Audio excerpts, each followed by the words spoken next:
Əməkdar artist Firuzə İbadova mərhum duet ortağı Cavanşir Məmmədovla haqqında yayılan iddialara cavab verib. Bizim media xəbər verir ki, bu barədə sənətçi bir gün verilişində danışıb.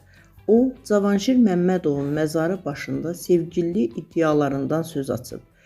Bizi bir-birimizə boyumuzu, simamızı yaraşdırırdılar. Hətta deyirdilər, Firuzə xanım Cavanşir müəllimin xalası qızıdır.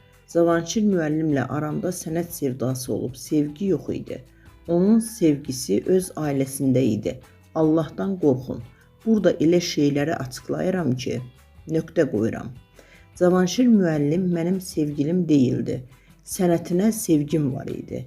Qadın-kişi münasibəti olsa, bu qədər uzun çəkməzdi. Mən işimdə olardım, toylara gedərdim. O vəfat edəndə dedim ki, sənət aləmində tək qaldım. Qadın kimi, niyə tək qalım ki? Ailə ərdən ya da xanımdan ibarət deyil. Cavanşir müəllim, sənət dostum, məni qoruyan insan idi.